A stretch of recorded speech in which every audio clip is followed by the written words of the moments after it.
दिल्ली के चांदनी चौक से लेके लाहौर की जामा मस्जिद तक कोई ऐसा दरख्त नहीं था जिसके ऊपर मौलवी की लाश नहीं थी। इस वक्त मुल्क के हालात जो हैं वो बहुत ख़राब चल रहे हैं। आज़ादी के लिए हज़ारों मौलवी कुर्बान हुए। सिर्फ फतवा देना बंद कर दो हिंदुस्तान आज़ाद का तो हम आपको छोड़ देंगे।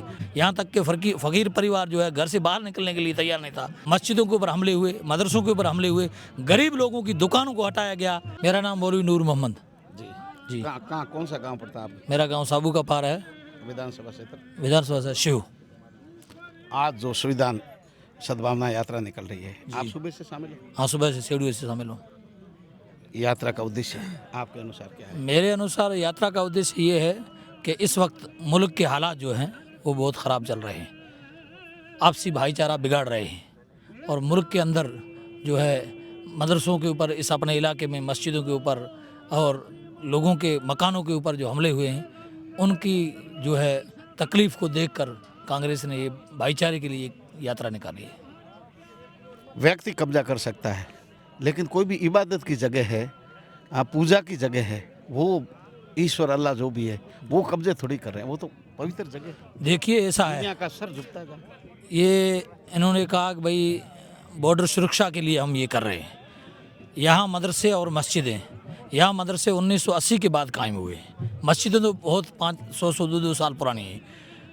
इनको ये खबर होनी चाहिए कि इनके अंदर जो पढ़ाने वाले मौलवी हैं, इन्होंने इस भारत के लिए, आज़ादी के लिए हज़ारों मौलवी कुर्बान हुए हैं। शामली का मैदान देखो, रेशमी रुमाल की तहरीक देखो, 1857 से लेके 1947 तक हज़ारों बार उलमा ने कुर्बानियाँ दी है।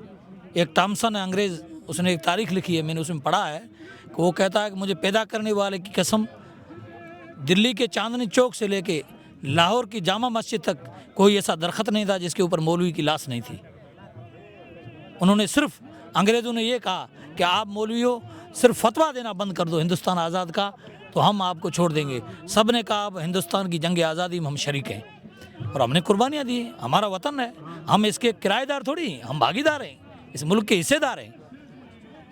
अब ये जो इस मुल्क के अंदर कुछ लोग जो है फितना फैलाना कौमवादी के नाम से, जबकि हमारे बाड़मेर, जैसलमेर और ये थार की अपनायत, मैं तो धन्यवाद देता हूँ चौधरी हरीश जी को कि उन्होंने पहले एक जैसलमेर के अंदर जो है उन्होंने बहुत ज़बरदस्त हमला करके और लोगों को परेशान किया।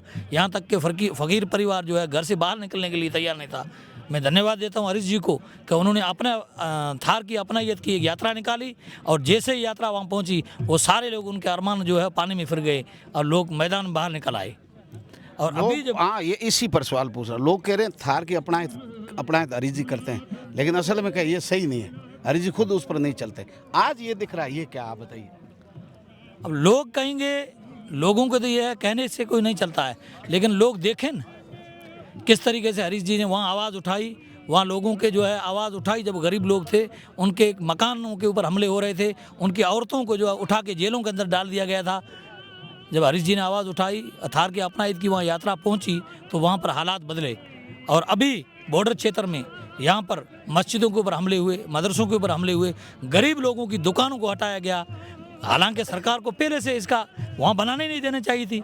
जब बनी है तो उन लोगों का बेचारों का रोज़गार जो छीना गया है, लोग बहुत दुखी हैं। और आज फिर हरीश जी ने ये जो थार की अपनायत कांग्रेस के बैनर के तले जो उठाई है, ये बहुत ही अच्छी यात्रा है और इसका संदेश लोगों के पूरे राजस्थान नहीं, पूरे मुल्क के अंदर ये जाएगा इसका संदेश।